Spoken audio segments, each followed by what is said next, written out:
The wind beat hard against the boards the morning it all began, and not one soul in the valley knew what was coming. Not even the widow with the newborn, swaddled in silence behind 2 walls of pine. They'd called her mad, said cold does something to a woman left too long alone on a ridge like hers. First it eats the edges of her warmth, then it creeps into her mind. But madness don't raise walls, and madness don't save babies. Her name was Clara Embry, and 2 seasons prior, she'd buried her husband just yards from the barn she was now rebuilding from the outside in. Not because the structure had rotted, it hadn't. The original barn stood firm as it ever had. But Clara had a notion in her bones, a quiet ache that had started in her chest one night when the stove flickered out and her newborn, Evie, wouldn't stop shivering even in the crook of her arms. That ache told her something wicked was coming. It had been a brutal harvest season, a strange one, where snow showed up early, then vanished, then came again, heavier, but in patches like a warning whispered rather than shouted. Men in town said it was just the altitude playing games. Weather rolls funny on ridgelines like yours, Mrs. Embry, but Clara hadn't trusted it. She'd seen things growing up in the high mountain stretches of northern Idaho, watched wind funnel so hard through a rock cut that it lifted chickens clean off the ground, seen blizzards turn daylight to dusk in 2 breaths. She knew that when the land acted funny, you listened. So while the rest of the settlers used their early firewood to stay warm during those erratic flurries, Clara began measuring.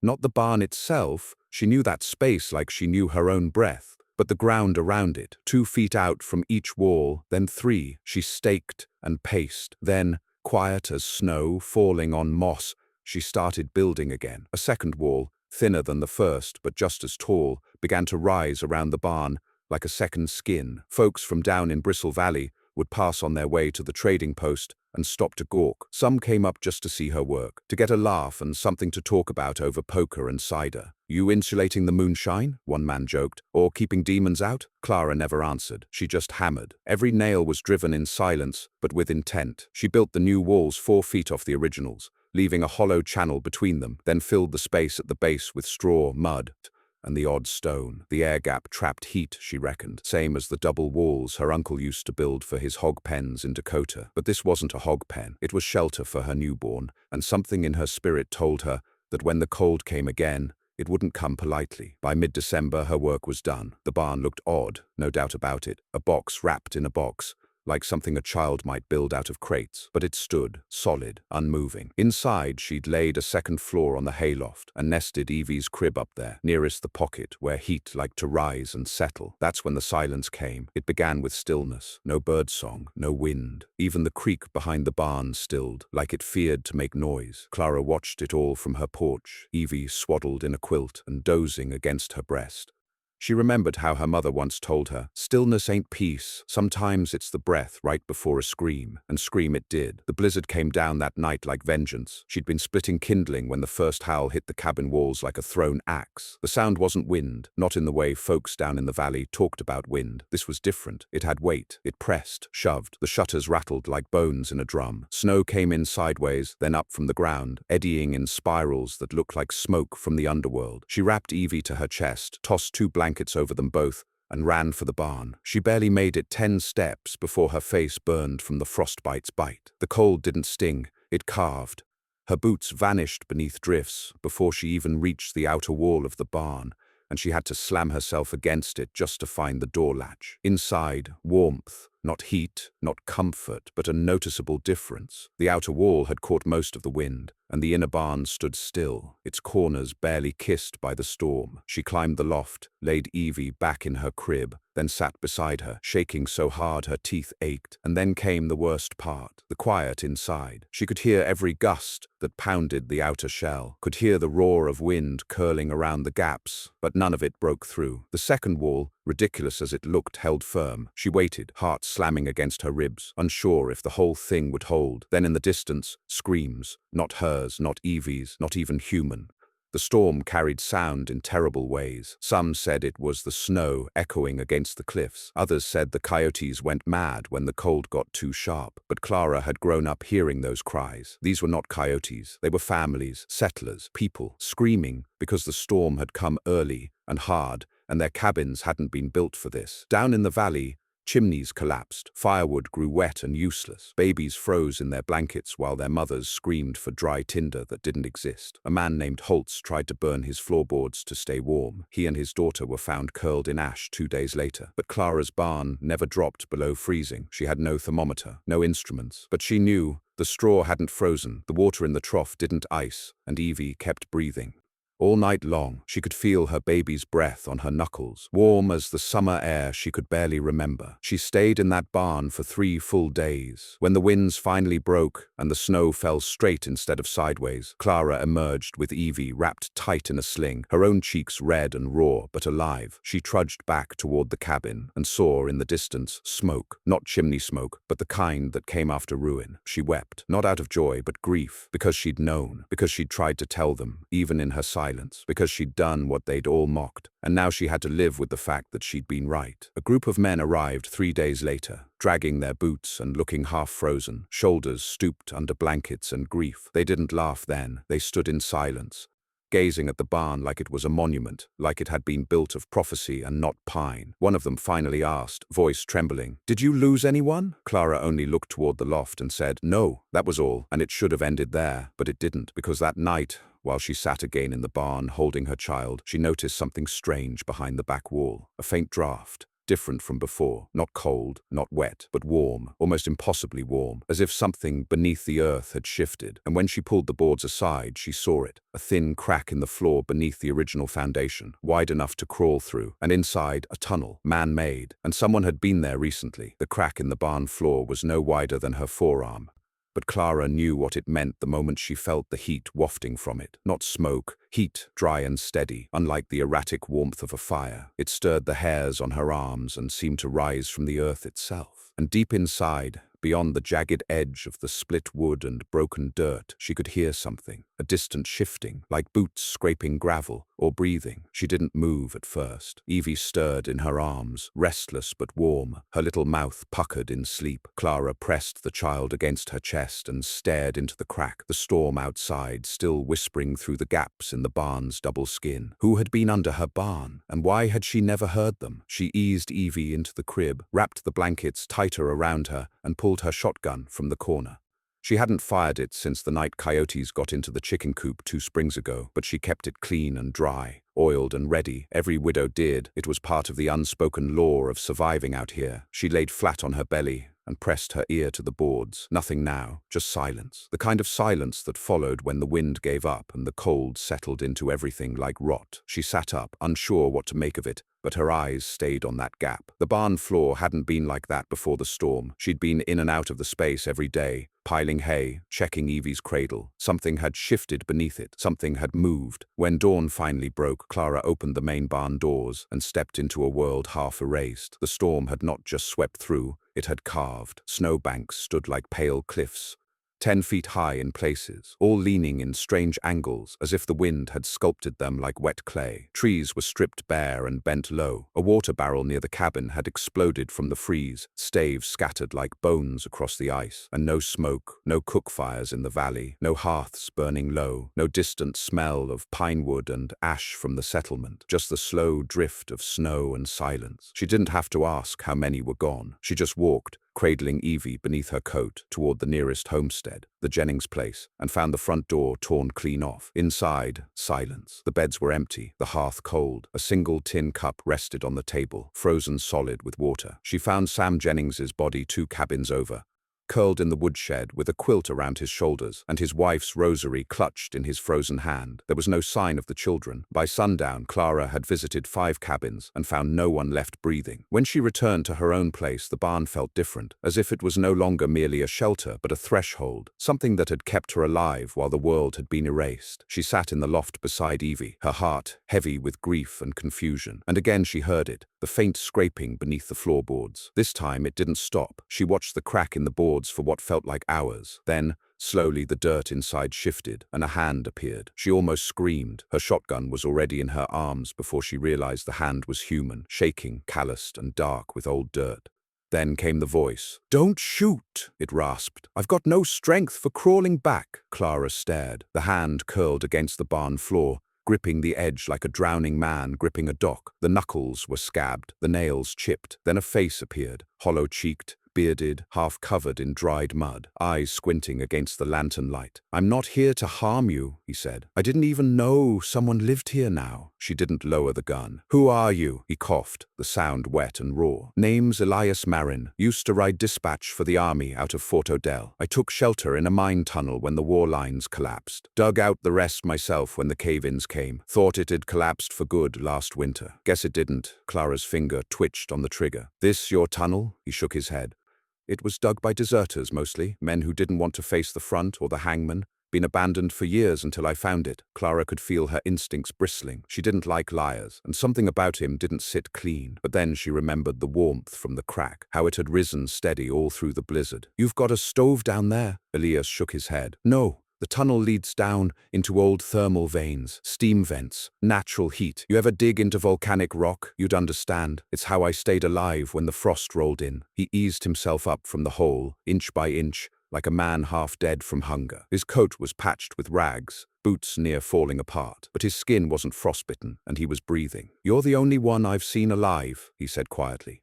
"Didn't expect to find a soul up here." Clara didn't lower the gun, but she didn't raise it further. "You're trespassing, I know," he said, "but I also know this storm isn't done." She narrowed her eyes. "There's another front coming," Elias added. "I felt it from the draft down below. Steam got pulled east, strong, pressure's shifting. You've got 2 days, maybe less." Clara didn't ask how he knew. She just listened. 2 days, maybe less. She looked down at Evie, still sleeping soundly in her swaddle. "I need to see this tunnel," she said. By lantern light, Clara descended the hole, following Elias's slow crawl. The opening had widened where the barn floor cracked, revealing a rough earthen shaft that angled downward at a steep pitch. The air grew warmer with each yard, not enough to sweat, but enough to chase the frost from her bones. The tunnel opened into a crude chamber, maybe 10 feet wide, where an old miner's cot lay collapsed in one corner. A pile of roots, jerky, and dried mushrooms had been tucked away behind a low stone outcrop, and then she saw it, a narrow fissure in the back wall, venting steady warmth like a distant breath. She stepped close. The air smelled faintly of sulfur, but not enough to choke. "This saved you?" she asked. Elias nodded. "3 winters now.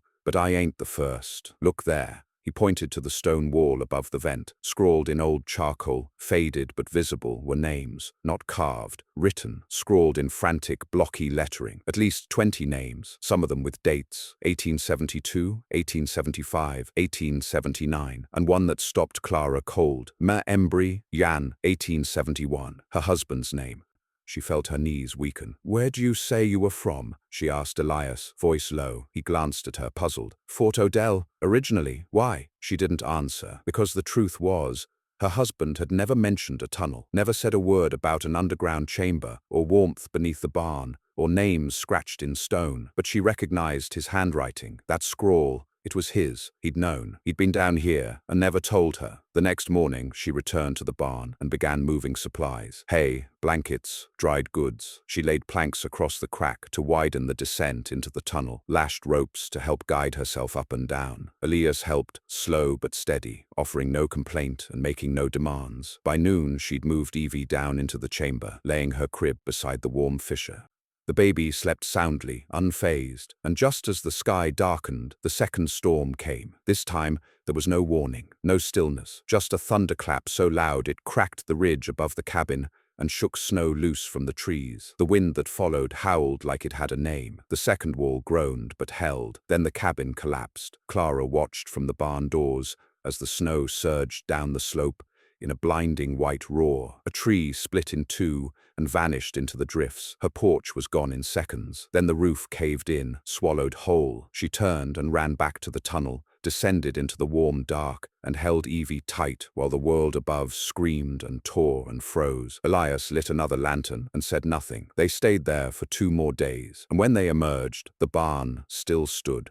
Because of the second wall, because she'd built what no one else would, because she'd listened to the cold. But she also emerged with a question. Why had her husband been down there, and why had he never told her? She looked again at the name in charcoal. Beside it, she noticed something she hadn't before. A second name, written smaller, beneath the scrawl of Ember. It said, "Safe, for now." And below that, the drawing of a hand, pointing left, deeper into the rock. The handprint was unmistakably deliberate, drawn in charcoal or soot, flattened and smeared. Its 5 crooked fingers pointed down a tight, uneven corridor of rock beyond the warmth vent, where the light from Clara's lantern barely touched. The gesture wasn't decorative or idle. It was a direction, a warning, a call, something meant to be seen by someone who'd return.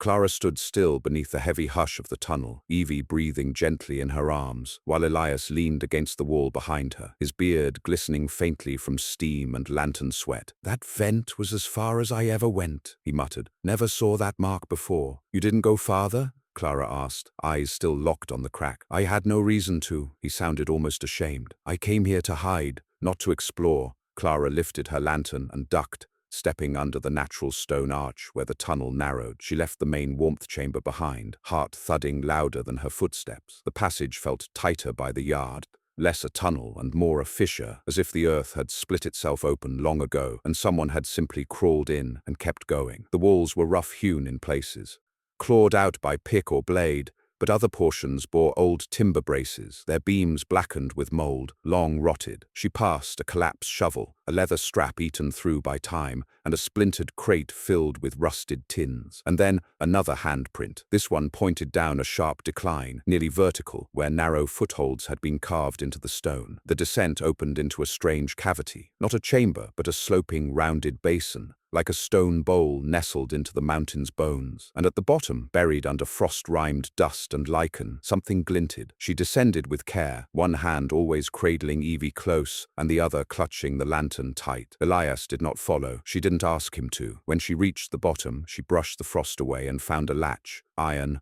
old, built flush into the rock. It opened. Inside was a box, wooden, oak, she guessed, and wrapped in oilskin that had long since hardened with age. The lid resisted her hand, but eventually cracked open with a pop of stale air and moldy paper, and inside were pages, letters, maps, a journal, and a pistol. She knelt in the dim light and flipped the journal open. The first page bore only a name, M. Embry, Winter Ledger, 1871. Her husband's handwriting, her husband's journal, her husband's secrets. It took her the better part of that day and the next to read the whole thing. She brought the box back into the warmth chamber, laid Evie in the crib, and lit every lantern she had. Elias watched from a corner, saying nothing, feeding the low-burning fire that warmed the surface pans. The journal was not long, but it was dense. Each page was packed with thoughts her husband had never spoken aloud, not in their short years together, not even when he'd stared long into the fire after Evie was born, and murmured things about winter coming too hard this time. She'd thought it was grief. Now she saw it was guilt. Michael Embry had known about the tunnel. He'd helped dig it. The entries began in the late fall of 1870, just after a mining crew from Fort Odell had surveyed the ridgeline for geothermal activity. The war was still echoing out west then, and the army had plans to use hot spring tunnels as natural refuges and supply caches. Michael, a young carpenter at the time, had been hired to reinforce an access shaft through the mountain shelf, the same one that ran beneath their barn.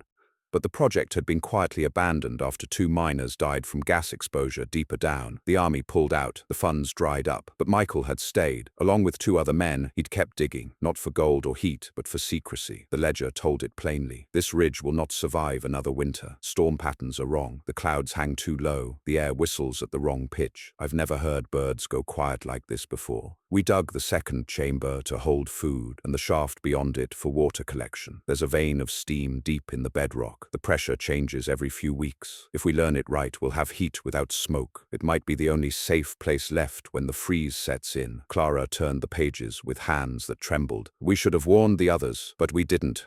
I told myself it wasn't our place. I told myself it was only theory, that the winter would pass like all the rest. It didn't. She reached a page smudged in soot. The ink was faded. The lines rushed. The wind howled for 3 days. Willard froze trying to reach the Jennings place. I saw frost build inside the cabin walls. Inside. I've never seen that before. When Clara wakes, I'll have to decide. Do I tell her about the chamber? If I tell her, she'll want to help the others. She'll want to risk everything. And if she dies, I can't lose her. The final entry. I leave this in case I don't return. If you find this, and if it's her, forgive me. I was trying to save you, Clara. I thought the world would hold a little longer. I was wrong. Clara sat in the still dark, the lantern swaying slightly, as if moved by breath. She didn't cry. She just sat, listening to the faint creaks of the mountain settling and the heartbeat of her child against her chest. 2 days later, she returned to the surface. The second blizzard had gutted most of the valley. Cabins collapsed, livestock vanished, frozen fences crumbled like wet parchment. The barn, still wrapped in its strange double skin, stood as the only structure untouched. It had held, and word had spread. By the end of the week, survivors began arriving from the southern hills and from the lowlands beyond, pale, hungry, wrapped in scraps of fabric, and dragging sleds piled with children and pots and firewood. Their eyes told the story before their mouths did. They were out of options, and Clara had the only warm place left. She didn't turn them away. She couldn't.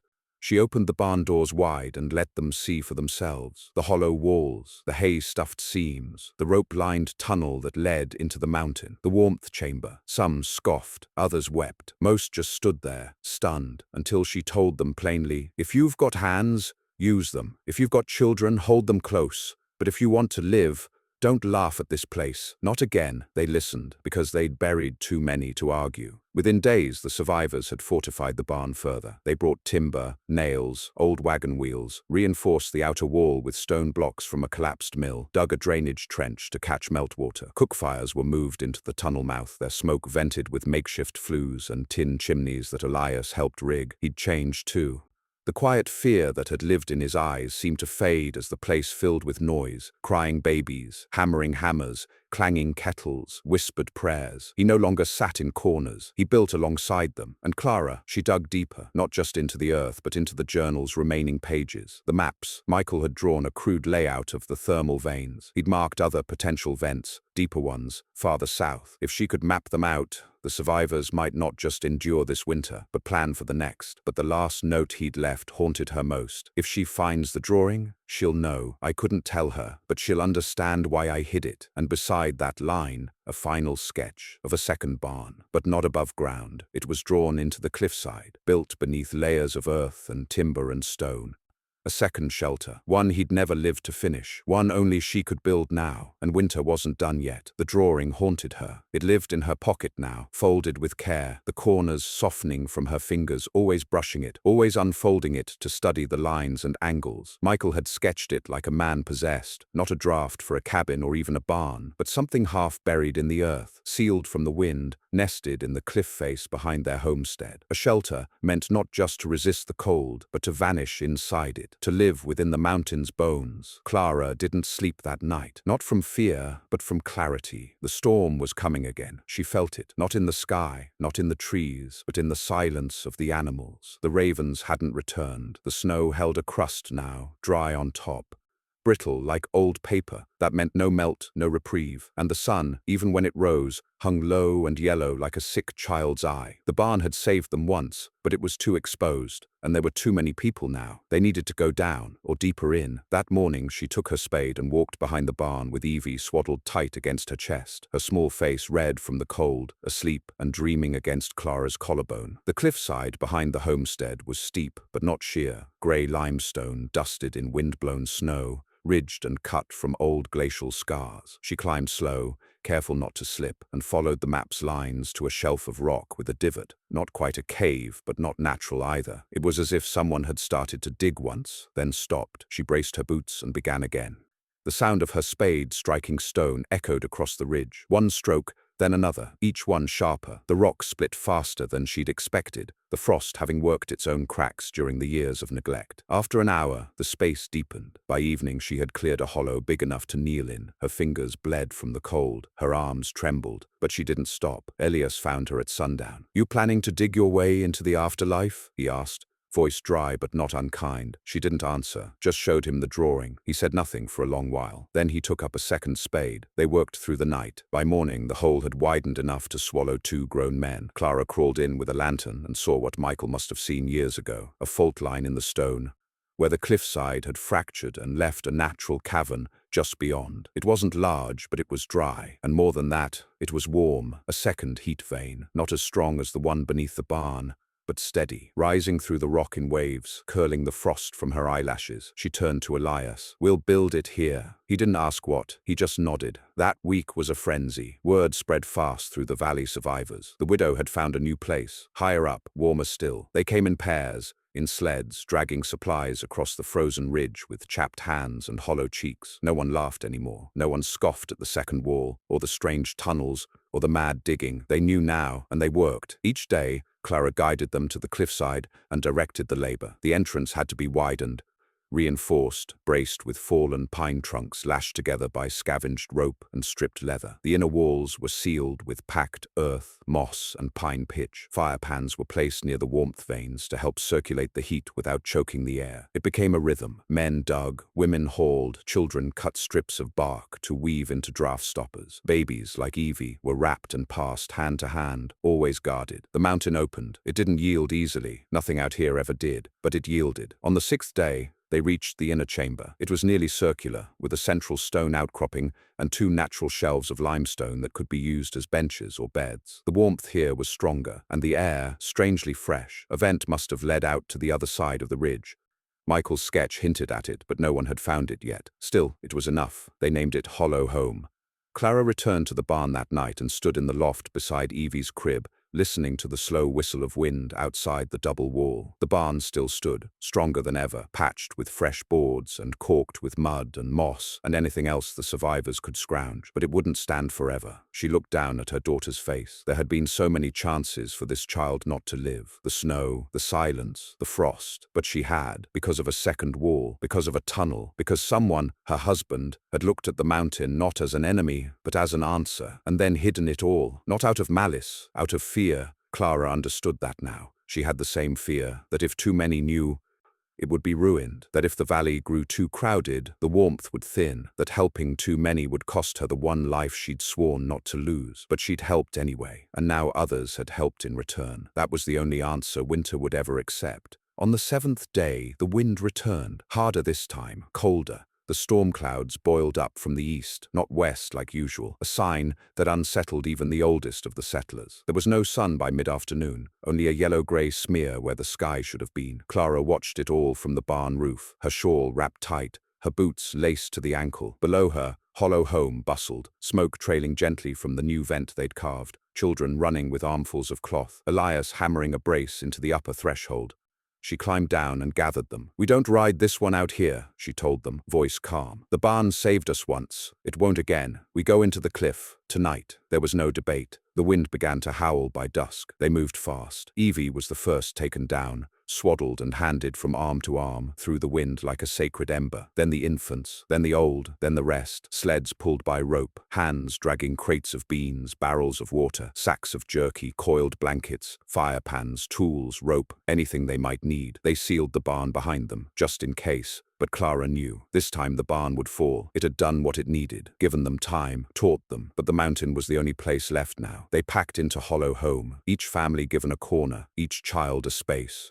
Fires were lit in rotation. Warmth grew, and then the blizzard struck. It didn't howl like the last. It roared. It screamed down the ridge like a beast unchained, ripping trees from their roots and dragging whole stones across the slope. The cabin, already half collapsed from the second storm, was flattened. The barn's outer wall held for hours, but not all night. They felt the moment it gave. The air shifted, a tremble through the floor of the chamber, a dull, heavy crack like the earth groaning. Someone whispered a prayer. Clara just held Evie close and waited for the mountain to answer. But it didn't collapse. It didn't freeze. It held. Through the night, the wind pounded the cliffs, but inside Hollow Home, the fires burned slow, and the air stayed dry. Some wept, some prayed, some just stared into the rock, as if seeing something ancient there, something that had always waited for them. And Clara sat by the central outcropping, her daughter sleeping in her arms, and knew that this strange stone womb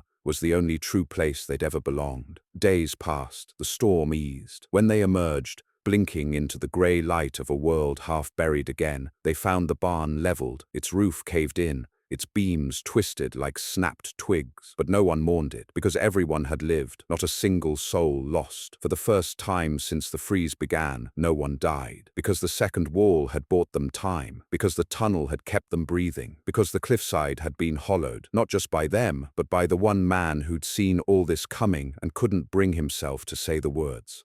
Michael Ember hadn't saved them with his hands. He'd saved them with a secret, and Clara, the widow they'd once laughed at, had turned that secret into survival. Spring came late. When the snow finally melted, it did so in slow sheets, not sudden floods. The valley re-emerged like a memory, softer, quieter, but not dead. And when the first green bud showed on a willow stump beside the ruins of the barn, Clara knelt beside it and pressed her fingers to the soil. Evie sat on her hip now, chubby-cheeked, curious, alive. She looked to the cliff, then to the valley, and for the first time in months, she smiled, because the storm had not taken her, nor her child, nor her name. Spring did not arrive with fanfare. It crept like a guilty man, cautious and reluctant, dragging warmth behind it one hesitant day at a time.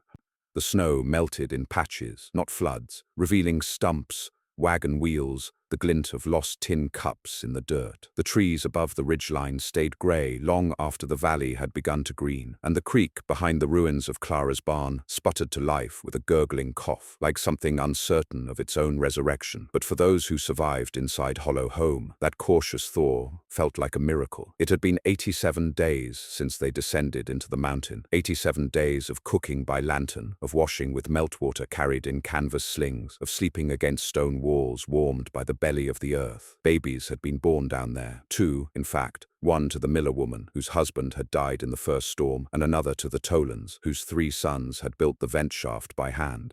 Both children lived. Both breathed warm air on nights when the world above froze hard enough to shatter steel. The community had changed. Gone was the valley of cabins and lone farms. Gone were the little patches of property marked by broken fences and prideful signs. There was no mine anymore, only hours. They passed wood and food and boots between them without asking. No one hoarded, no one lied, not now. And all of it had grown from one decision. A wall, not to keep people out, but to keep warmth in. Clara knew it, felt it every time someone placed their child beside Evie and whispered a thank you they couldn't say aloud, every time someone reinforced a brace beam without being asked, every time the fires burned and the voices stayed low and grateful in the dim hum of Hollow Home. And yet, something unfinished still gnawed at her.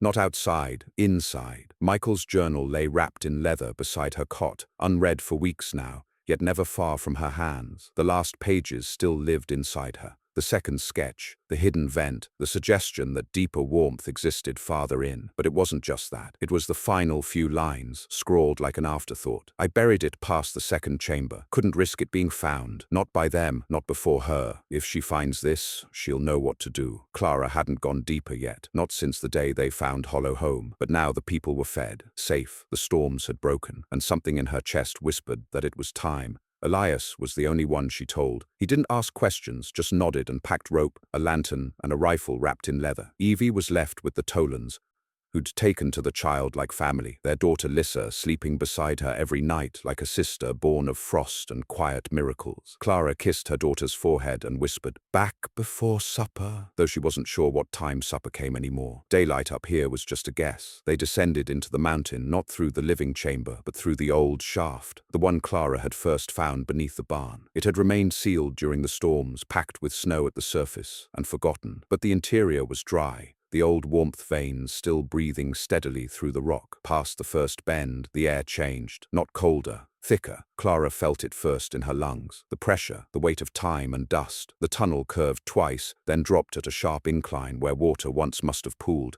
leaving limestone ridges like teeth. And then they saw it. A door, not a modern one, not even a miner's. It was carved from stone, or rather built into stone, a seal rather than an entrance, fused tight with mud and time, but cracked just enough to betray the faintest draft from within. Clara pressed her hand to it, warm. Elias helped her wedge a pickaxe into the gap, and they worked slowly, silently, until the slab groaned loose and shifted inward with a rasp of grit and a low sigh, like a cave exhaling. The room beyond was black until Clara stepped inside and saw the glow. It was not firelight, not lamp or ember, but something else. The stone walls shimmered faintly, blue veins running through the granite like frost traced in reverse. The warmth came from them, dry, ancient, a vent from deeper down, perhaps tied to the hot springs known to exist miles west, though Clara could not say. In the center of the chamber sat a box, not wood, iron, and next to it, another journal, her husband's name carved on the cover. Michael had been here. Clara crossed the chamber and lifted the box's lid. Inside, folded cloth, maps, a locket, papers stamped with the seal of the US Cavalry, and beneath them, a sealed envelope addressed to her. She read it by lantern light. Clara, if you're reading this, I didn't survive the freeze. I'm sorry. I never meant to leave so much unspoken. This tunnel was meant to save the soldiers, then the town, then you. But I saw too late that the ones funding it weren't building for safety. They were building for control. They wanted warmth they could ration, trade, own. So I sealed it, and I kept it secret. Because the only way warmth saves people is if it's shared. You always knew that better than me. If you're reading this, then you've shared it. You've done what I couldn't. I'm proud of you, and I love our daughter. Tell her that. Tell her everything. Clara folded the letter slowly. She took the locket and opened it. Inside, a sketch of her face, younger, smiling, the one he'd drawn while they were still courting when he said pencils did better than cameras. Elias cleared his throat. She looked up. He pointed behind the box. A second tunnel, smaller, narrower, lined with shelves, not stone, wood, storage, canned goods, books, lantern oil, a crate of blankets. It was a cache. Michael had built it, stocked it, hidden it from the government men who came asking questions, from neighbors, from her, not out of cruelty, but fear that they'd take it, that they'd ration it like he said. Now it belonged to all of them. Clara touched the shelves and whispered, "We're going to build again." By the first full melt, the survivors had begun erecting new dwellings along the upper ridge. Not cabins like before, but stone and timber shelters half buried into the cliff, modeled after Hollow Home. The warmth vents were mapped. The tunnel network expanded. Children ran from one chamber to another like foxes in a burrow. They called it Ember Ridge, named not just for the warmth, but for the woman who'd sparked it all. No one laughed at her now, not when they saw the second wall, not when they stepped into the tunnels, not when they held their children near the fire and listened to the wind howl harmlessly outside. One morning, Clara stood on the ledge above the old barn's ruins, the frost long gone, the grass stubborn and thin but alive, and held Evie on her hip. The girl pointed at the valley below. "Mama," she whispered, "there used to be a barn?" Clara nodded. "There was. And a wall?" "Yes, baby, 2 walls." "Why 2? Clara didn't answer right away. She just smiled. "Because when the world gets colder, we don't run from it," she said. "We build again, stronger, together." Evie didn't understand, not yet, but one day she would, because that second wall hadn't just saved a barn. It had saved a town, and in the end it hadn't been madness. It had been memory. It had been love. It had been a promise, built from pine and grit and quiet fury, that no child would freeze while she still had breath. And that was a legacy no storm could bury.